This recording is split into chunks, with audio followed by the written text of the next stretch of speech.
Je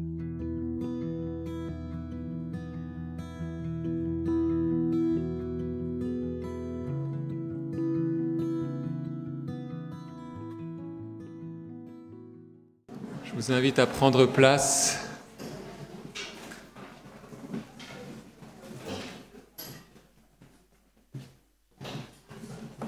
Pour ce temps de culte. On a quelquefois l'habitude de dire « on va au culte le dimanche matin ». On se lève, on se prépare pour aller au culte, mais en réalité on vient rendre un culte à notre Dieu, n'est-ce pas ?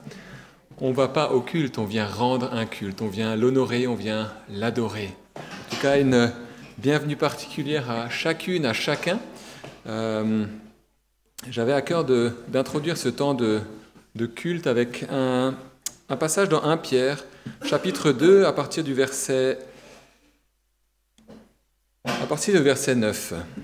Vous, au contraire, vous, ça veut dire nous aujourd'hui, nous tous qui croyons en Jésus-Christ, comme notre Sauveur, comme notre Seigneur, nous qui l'avons accepté, nous qui désirons le suivre. Pierre dit, vous au contraire, vous êtes un peuple choisi, des prêtres royaux, une nation sainte, un peuple racheté, afin de proclamer les louanges de celui qui vous a appelé des ténèbres à sa merveilleuse lumière. Amen. Vous qui autrefois n'étiez pas un peuple, vous êtes maintenant le peuple de Dieu. Vous qui n'aviez pas obtenu compassion, vous avez maintenant obtenu compassion. Voilà ce que Dieu a fait pour chacun, chacune d'entre nous. Aujourd'hui est encore un jour de grâce. Peut-être que certains sont là pour la première fois. Étant encore là, moi, ayant commencé ici depuis 3 mois bientôt, je ne connais pas encore tout le monde, donc je peux dire, il y en a peut-être qui sont encore là pour la première fois, je n'arrive pas encore à discerner tout le monde. Peut-être que venir dans une église, c'est la première fois. Peut-être que entendre parler de Jésus, c'est la première fois. Peut-être c'est un rappel de se dire, mais Jésus nous a rachetés. Il a versé son sang à la croix. Et c'est pour cela que nous sommes ici ce matin, c'est pour le louer, pour l'adorer. Nous qui étions pas un peuple, nous sommes aujourd'hui un peuple. Parce que Jésus a opéré ce qu'il fallait opérer en donnant son sang. Je vous invite à la prière avant de laisser l'équipe de louanges nous entraîner dans un temps particulier d'adoration. Seigneur Jésus, merci pour ta présence. Merci Seigneur parce que tu nous as précédés dans ce lieu. Saint-Esprit, merci parce que tu es là. Merci parce que tu parles à nos cœurs encore ce matin. Nous sommes là pour t'honorer Seigneur, pour te louer, pour t'adorer, pour te rendre un culte. Toi seul es digne. Et Seigneur, si certains ou si nous sommes chargés ce matin, nous désirons aussi nous attendre à toi. Parce que tu renouvelles, tu encourages, tu donnes ta joie. Parce que la joie du Seigneur est notre force. Alors merci de conduire encore ces moments, nous te bénissons, nous te louons pour ces instants que nous avons à passer dans ta présence, pour ce privilège que nous avons de nous approcher de toi. Bénis ces moments, Jésus, s'il te plaît. Amen. Avant de prier encore pour l'offrande, juste vous partager une pensée, un texte dans l'Apocalypse, chapitre 1, où il est écrit « N'aie pas peur, je suis le premier et le dernier, le vivant, j'étais mort, et voici je suis vivant au siècle des siècles. Je détiens les clés de la mort et du séjour des morts. » Plusieurs prières allaient dans ce sens que Jésus n'a pas dit son dernier mot. Et je crois qu'il y a un encouragement ce matin pour plusieurs qui sont peut-être dans des difficultés, dans des souffrances, mais Jésus n'a pas dit son dernier mot. Il est le premier et le dernier.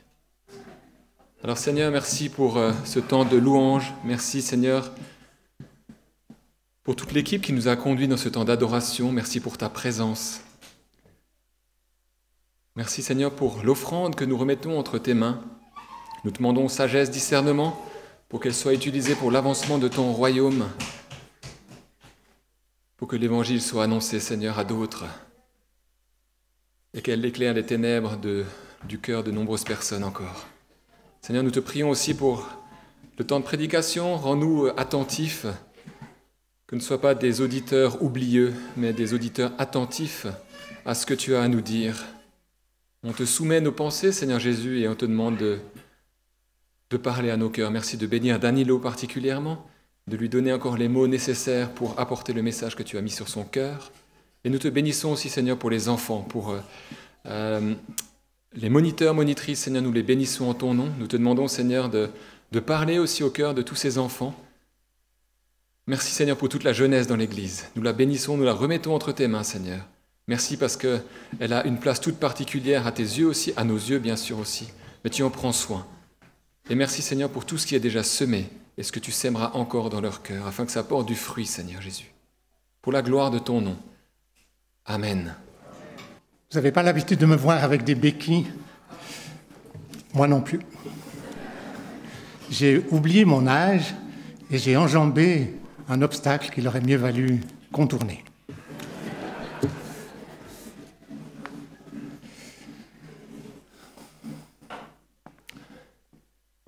L'Église, le corps de Christ, existe depuis environ 2000 ans. Et puisque nous avons un Dieu vivant et un Dieu présent, on s'occupe presque toujours du présent et on n'évoque pas souvent l'histoire. Et pourtant, dans ces 2000 ans, se sont passées des choses importantes. Et une en particulier dont j'aimerais évoquer le souvenir aujourd'hui, puisque c'est il y a 1700 ans qu'a eu lieu un concile à Nicée. Donc 1700, c'est quand même un joli anniversaire. Qu'est-ce qui s'est passé à Nicée? Quelques années auparavant, dans les années 310, un prêtre d'Alexandrie qui s'appelait Arius s'est mis à prêcher que Jésus était bien le Fils de Dieu, mais qu'il n'était pas Dieu. Certains pensent que son intention était bonne. Il voulait éviter qu'on croie que les chrétiens avaient plusieurs dieux. Et puis, il était bon orateur en plus. Et donc, ces enseignements se sont répandus en Palestine, en Syrie, depuis l'Égypte. Et il se trouve que dans ce temps-là, l'empereur, qui s'appelait Constantin, était devenu chrétien depuis pas très longtemps et s'est intéressé à ce qui se passait dans l'Église. Et en même temps, il a eu peur que ces troubles, ces divisions religieuses deviennent des divisions politiques et que son empire se déglingue. Et donc, par souci d'unité de l'empire, il a convoqué les responsables des églises à Nicée, qui est une ville près d'Istanbul, dans la Turquie actuelle, près de Constantinople, près du lieu où il régnait. Et ils sont venus plus de 300 évêques qui se sont plongés dans la parole de Dieu pour savoir si c'était Arius qui avait raison ou bien son évêque qui n'était pas d'accord avec lui. Et au bout de leur discussion, ils ont établi un texte qui s'appelle le symbole de Nicée, qui n'est pas très connu, mais qui a été complété quelques années plus tard à Constantinople, et qui s'appelle ainsi le symbole de Nicée-Constantinople. Et bien que ce texte ait 1700 ans, il est encore récité aujourd'hui dans de nombreuses églises catholiques, protestantes, et il me semble que ça vaut la peine de le lire. Ça fait partie de notre histoire. On peut être reconnaissant de ce que nos prédécesseurs aient travaillé, réfléchi, creusé la Bible pour clarifier des choses qui étaient mises en danger. Et donc, je vous le lis. Et vous verrez au passage, vous pouvez observer deux choses. D'une part, vous repérerez plein de textes bibliques, plein de citations de la Bible dans ce qui est écrit là. Et deuxièmement, observez l'insistance qu'ils ont mis pour combattre la pensée d'Arius, de Monsieur Arius. À ne pas confondre avec le roi Darius. Voilà le texte. « Je crois en un seul Dieu, le Père Tout-Puissant, créateur du ciel et de la terre, de l'univers visible et invisible, et je crois en un seul Seigneur, Jésus-Christ, le Fils unique de Dieu, né du Père avant tous les siècles. Il est Dieu, né de Dieu, lumière, né de la lumière, vrai Dieu, né du vrai Dieu, engendré et non pas créé, consubstantiel au Père. Et par lui, tout a été fait. Pour nous les hommes et pour notre salut, il descendit du ciel. Par l'Esprit Saint, il a pris chair de la Vierge Marie et s'est fait homme. Crucifié pour nous sous Ponce Pilate, il souffrit sa passion et fut mis au tombeau. Il ressuscita le 3e jour, conformément aux Écritures, et il monta au ciel.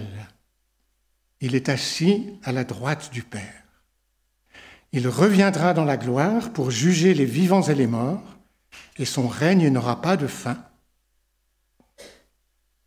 Je crois en l'Esprit Saint, qui est Seigneur et qui donne la vie. Il procède du Père et du Fils, et avec le Père et le Fils, il reçoit même adoration et même gloire. Il a parlé par les prophètes. Et je crois en l'Église une, sainte, universelle et apostolique. Je reconnais un seul baptême pour le pardon des péchés. J'attends la résurrection des morts et la vie du monde à venir. Amen.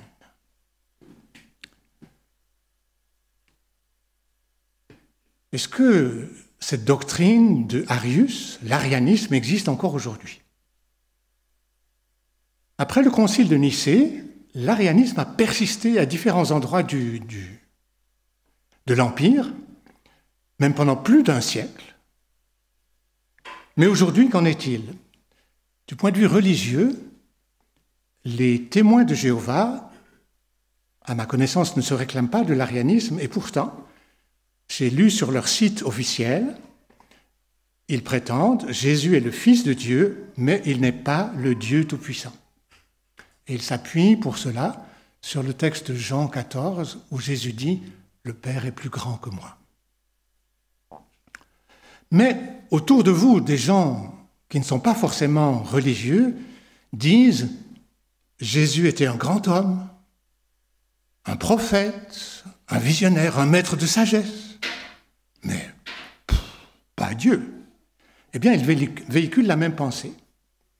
Et donc j'ai pensé, nous, où puisons-nous notre conviction que Jésus est Dieu et pleinement homme? Et pour cela, j'aimerais vous dire un texte biblique que j'aime particulièrement. Quand j'étais adolescent, j'avais de la peine à comprendre ce texte. Il est intense. Mais voilà, maintenant je l'aime beaucoup.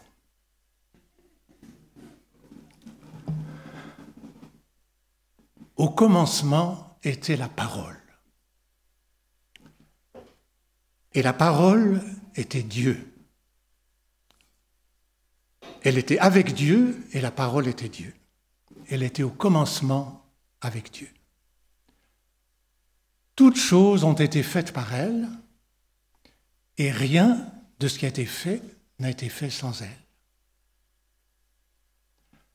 En elle était la vie, et la vie était la lumière des hommes. La lumière, lui, dans les ténèbres, et les ténèbres ne l'ont point reçue. Il y eut un homme envoyé de Dieu, son nom était Jean.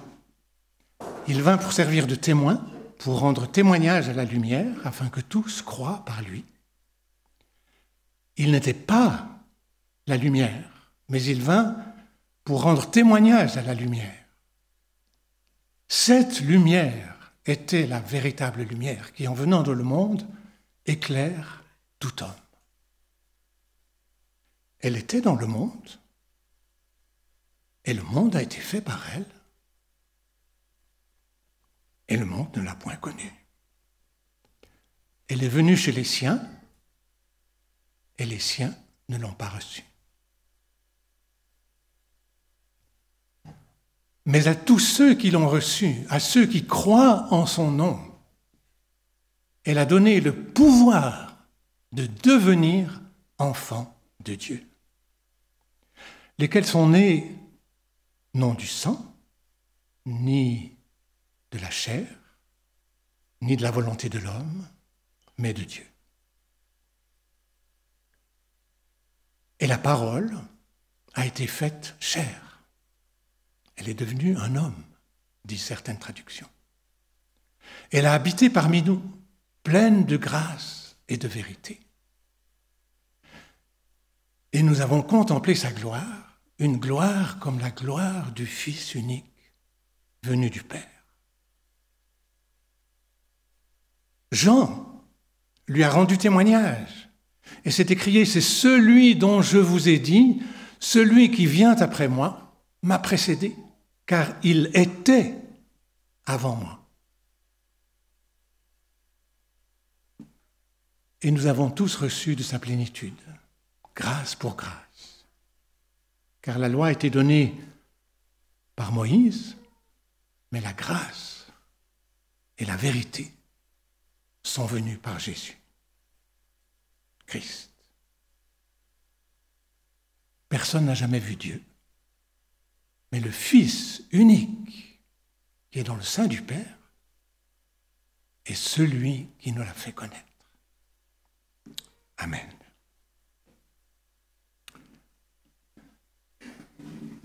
Je trouve impressionnante la comparaison entre les 4 débuts des évangiles. L'évangile de Marc commence par le ministère de Jean-Baptiste. Jean baptise Jésus. Jésus est tenté au désert et il commence son ministère.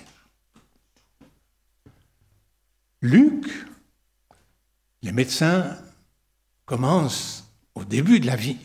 Ils parlent des parents de Jean-Baptiste, la naissance de Jean-Baptiste, des parents de Jésus, la naissance de Jésus, un tout petit peu de son enfance et son ministère.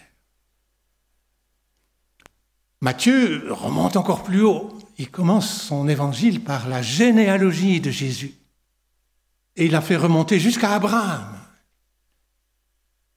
Il dit Jésus est fils d'Abraham et fils de David.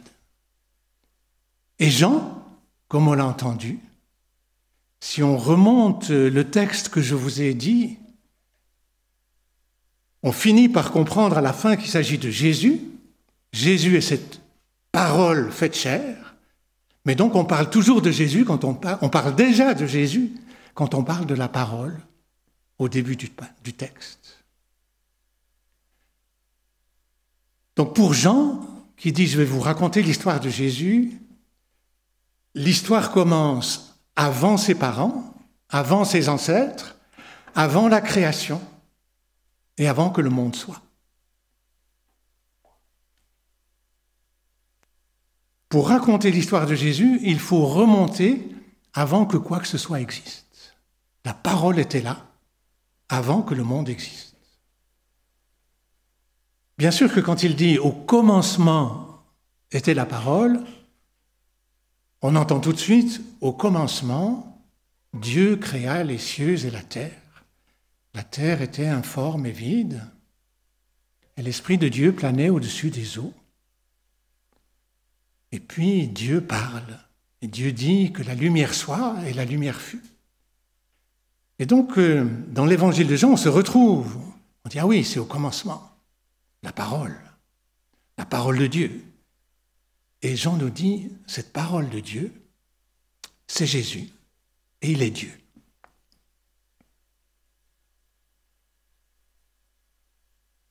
Cette parole, tout a été fait par elle, et rien de ce qui a été fait n'a été fait sans elle. Elle est donc avant la création.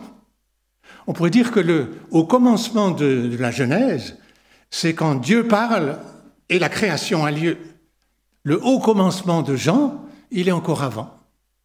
C'est cette intensité de communion, d'intimité entre le Père et le Fils qui n'a même pas besoin que le monde existe. mais qui a voulu que le monde existe et qui a créé le monde. Donc cette parole qui a pris chair en Jésus, elle existe depuis avant que le monde existe, depuis avant que quoi que ce soit existe. Le psaume 119, exactement au milieu, ce psaume 119 qui est le plus long de tous les psaumes et qui évoque la parole dans presque chaque verset, pile au milieu, dit « Pour toujours, Seigneur, ta parole se dresse dans le ciel. » Et puis Jean dit « La parole était avec Dieu. »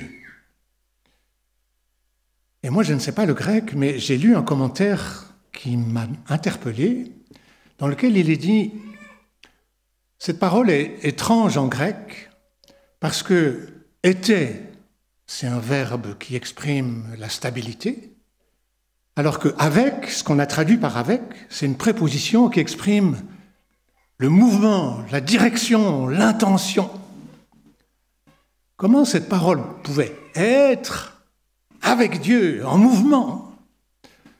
Et il dit, on ne peut pas construire une telle phrase sans comprendre que le sujet est une personne et celui vers lequel elle se dirige est une personne.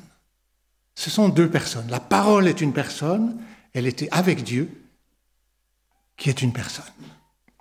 Et c'est la raison pour laquelle certains traduisent « la parole était tournée vers Dieu ». Et ce petit bout de verset doit exprimer cette intimité entre le Père et le Fils. La parole était avec Dieu et la parole était Dieu.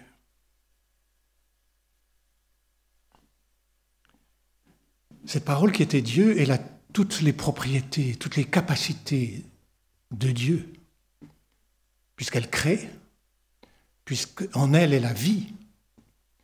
Et dans la vie est la lumière des hommes. Et pas seulement cette lumière-là, la lumière électrique, la lumière de nos lampes, mais pas seulement la lumière du jour, mais la lumière qui éclaire l'essentiel, qui donne un sens à ce que nous vivons. C'est dans cette parole.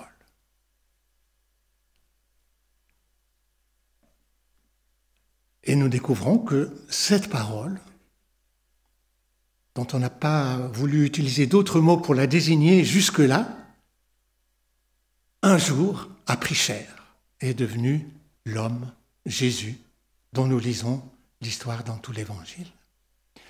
Et c'est vrai que par la suite, dans l'Évangile, il est clair que cet homme, Jésus, est homme. C'est évident pour tous ceux qui le voient. Il a les fragilités de l'humanité. Quand il rencontre la Samaritaine, il est fatigué. Et c'est très humain. Il a soif, il demande à boire, et c'est très humain. Et quand il est devant le tombeau de son ami, Lazare, il pleure, et c'est très humain. Mais cet homme dit des choses extraordinaires. Il dit « Moi et le Père, nous sommes un ». Il dit « Celui qui m'a vu a vu le Père ». Et puis, non seulement il dit des choses aussi étranges, mais il accomplit aussi des choses étranges. Jean a choisi 7 signes. Le premier, c'est la transformation de l'eau en vin à Cana. Puis ensuite, il y a des guérisons. Et puis ensuite, Jésus marche sur l'eau. Il il multiplie les pains. Et comme si ça ne suffisait pas, il ressuscite son ami Lazare. Jean a choisi 7 signes, un nombre qui exprime la perfection. Il a choisi ces 7 signes pour montrer la divinité de Jésus. Et à la fin de son évangile, il dit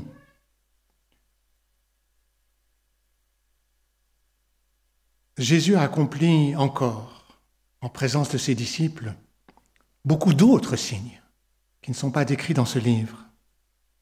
Mais ceux-ci ont été décrits afin que vous croyiez que Jésus est le Messie, le Fils de Dieu, et qu'en croyant, vous ayez la vie en son nom.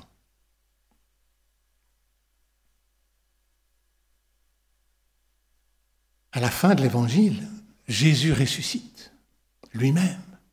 Il revient à la vie. Et l'apôtre Paul dit que c'est cela le signe qu'il est le Fils de Dieu. Au début de la lettre aux Romains, Paul dit que l'évangile qu'il prêche concerne son Fils qui, en tant qu'homme, est né de la descendance de David et qui, du point de vue de l'Esprit Saint, a été déclaré Fils de Dieu avec puissance par sa résurrection. Jésus-Christ, notre Seigneur. Alors j'aimerais poser encore 2 questions. D'abord, pourquoi est-ce que Jean dit « au commencement était la parole » ? Pourquoi pas dire tout simplement « au commencement était Jésus » ?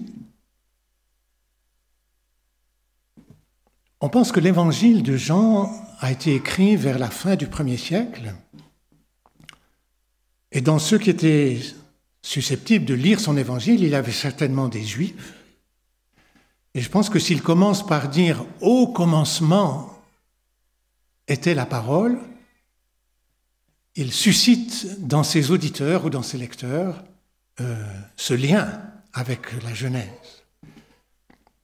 On dit actuellement dans les théories de l'enseignement que si vous enseignez quelque chose de tout neuf à quelqu'un, si vous enseignez quelque chose de... Je ne sais pas, si je vous explique quelque chose de la mécanique quantique, si vous n'avez pas de lien, vous ne comprenez rien. Mais si on fait des liens avec ce que vous connaissez, petit à petit, vous arrivez à intégrer ce qui est nouveau dans ce que vous savez déjà.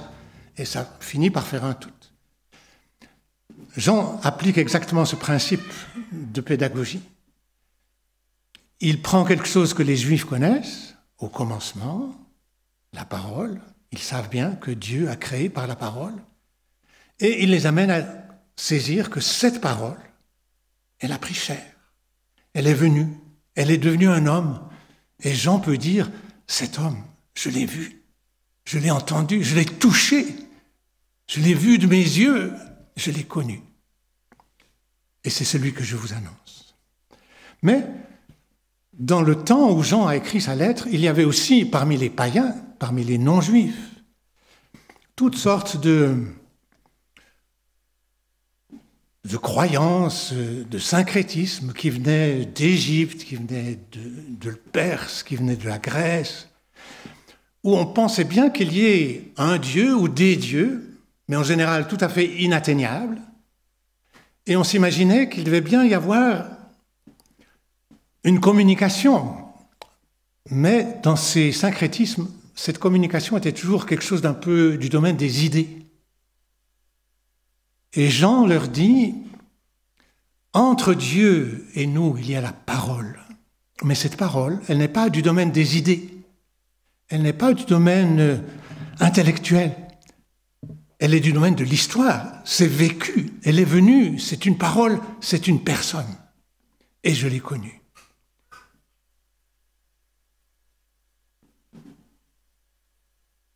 Maintenant, pourquoi utiliser ce mot parole pour nous? Je pense que Dieu veut nous dire qu'il est parole.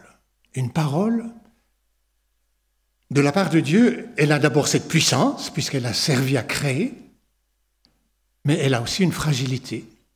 Une parole que vous entendez, si vous ne l'entendez pas bien, si vous ne la comprenez pas bien, pchit, elle est perdue.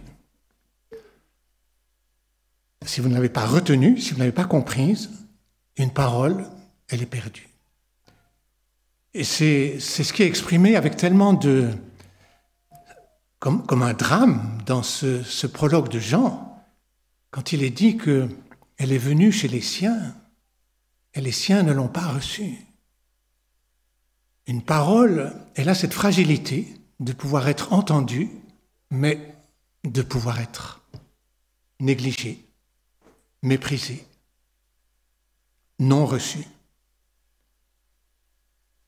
Jean nous exprime que Dieu a une parole puissante qui crée, mais une parole vulnérable qui peut ne pas être entendue. Il nous laisse une liberté. Mais une parole, elle est destinée à être entendue. Elle est destinée à communiquer. Elle est destinée à établir une relation. Et je pense que c'est l'intention pour laquelle nous avons ces mots. Dieu est parole parce qu'il désire communiquer. Dieu est parole parce qu'il désire être en relation. Il désire avoir quelqu'un en face.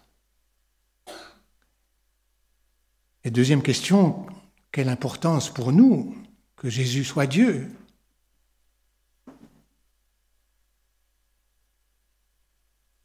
Jean l'a écrit, c'est pour que vous croyiez. Parce que si Jésus n'était qu'un maître de sagesse, s'il n'était qu'un homme remarquable, ça pourrait peut-être nous aider dans cette vie quand tout va bien.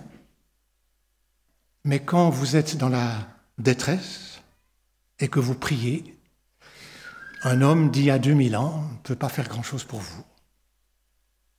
Et si vous êtes dans la détresse et que vous cherchez le salut, un maître de sagesse, il y a 2000 ans, qui est mort, ne pourra pas vous donner le salut.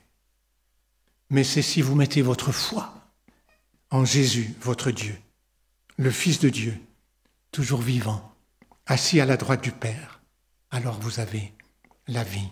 C'est ce que Jean nous dit.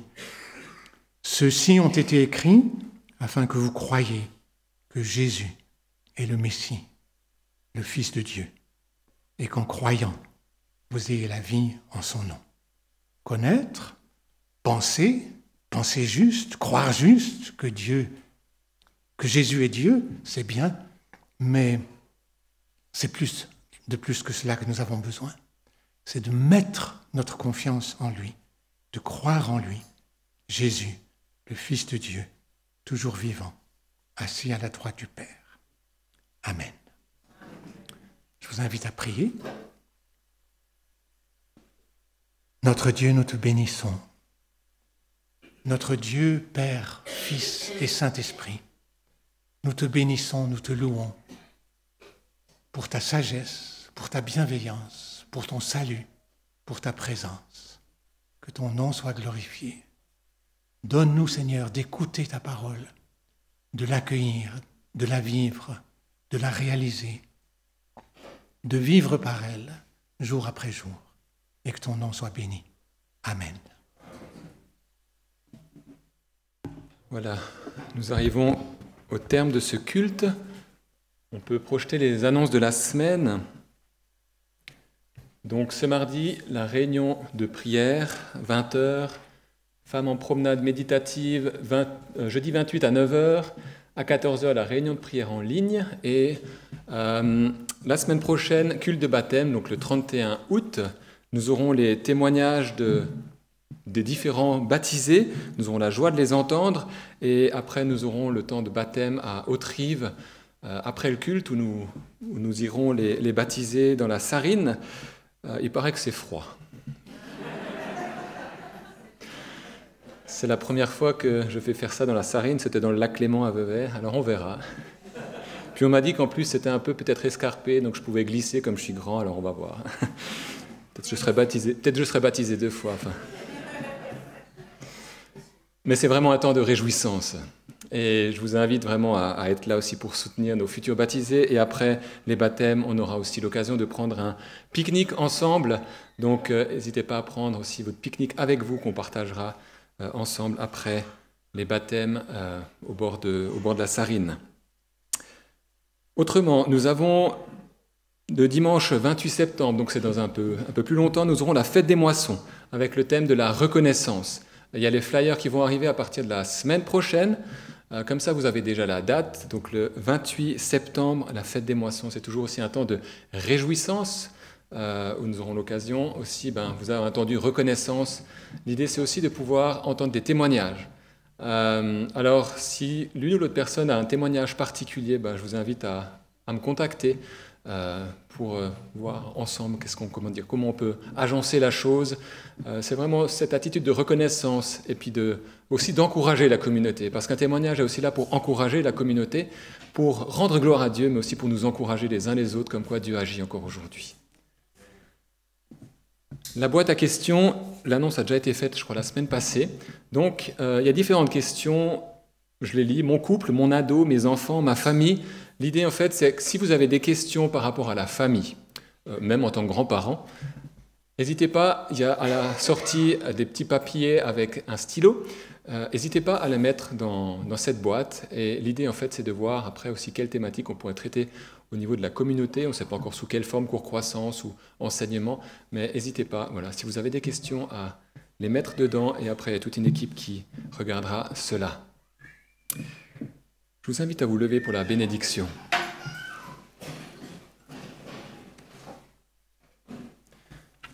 Nous lisons en Nombre 6, « Que l'Éternel te bénisse et te garde, que l'Éternel fasse briller son visage sur toi et t'accorde sa grâce. Que l'Éternel se tourne vers toi et te donne la paix.